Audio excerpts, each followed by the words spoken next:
Moin and welcome to the award ceremony of the 13th Beauty Building Challenge. I had given you the task of designing a hacienda. The following conditions should be met. First, the size should be 23 times 17 tiles.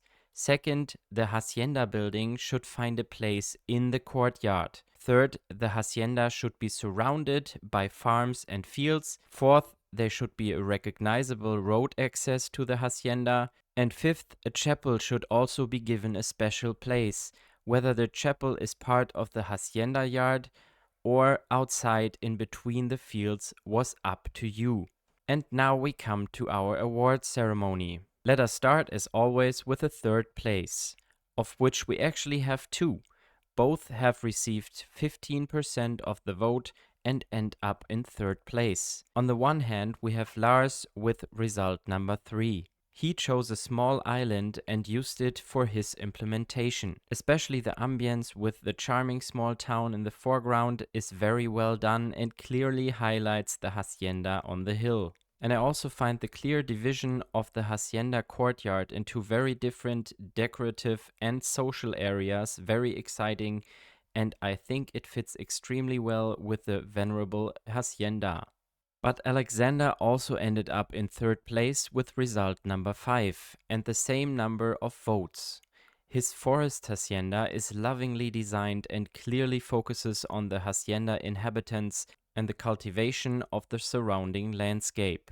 The hacienda itself was clearly moved into the center and becomes a gathering place for the colorful hustle. And I also find the imaginary story element very successful, which is written in German, of course. Using the hacienda as the origin of the well-known Rittersport chocolate was very funny. Let's move on to the second place, which went to result number 4 with 25% of the votes to myself. Basically, I took the same approach as Alexander, a hacienda located on mountain slopes, waterfalls, and rather in the forest. I too focused on living on the hacienda and saw it as a place of encounter and social life. But the history of the time-honored homestead also played a major role, which is why I used the ancient jacaranda trees for my background story. Before we get to the winner of the current challenge, I would like to highlight result number 2 of Dirk as an honorable mention. He did not get on the podium with 5% of the votes, but I think his contribution is a great testament to how hard the community's decision can sometimes be. I placed his stamp in-game to take a closer look at his result, and I must say the forecourt of the hacienda with the chapel in focus is worthy of such a homestead. And the idea of the beach bar was simply brilliant. And now we finally come to the first place. FernesEcho deservedly achieved this with 40% of the votes with result number 1. With this, FernesEcho has actually already scored his second victory in a row and will certainly work a bit more meticulously next time to complete the 3 victories. I'm very excited for it. Of course, his result was again very visually stunning and large, and it combines elements of history with the achievements of industrialization.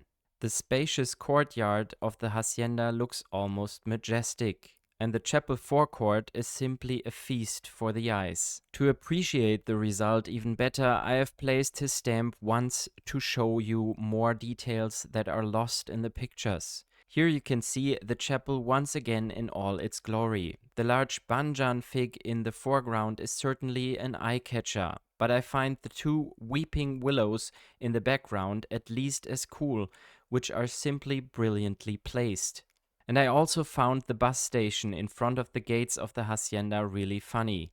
Apparently, this hacienda also attracts many guests from far and near, and these guests can enjoy the farm's fresh produce at the market stalls. A very thoughtful detail, just like the freight yard, which looks in-game even better. Of course, the targeted use of the tractor barn is particularly clever here. And last but not least, I have a personal highlight for you. Through the use of grass elements, FernesEcho has ensured that all the trees in the orchard are perfectly lined up. I haven't really thought of it myself yet, and I think this idea is fantastic. In addition, he demonstrates an incredible attention to detail through smaller elements between the trees. So, FernesEcho, congratulations on a well-deserved and outstanding first place. And that was the award ceremony of the 13th Beauty Building Challenge, and at this point, again, a huge thank to all participants. I'm already looking forward to the next masterpieces. In addition, I can provide you with all results as a stamp file for download. As always, you can find the link in the description below. If you liked the challenge, please don't forget to subscribe and click the like button. You should also activate the bell so you won't miss any more videos of me in the future. If you want to support my channel with a donation, you can find the needed informations in the channel description. And now there are only two things left to say. Have a nice day and have fun on your way.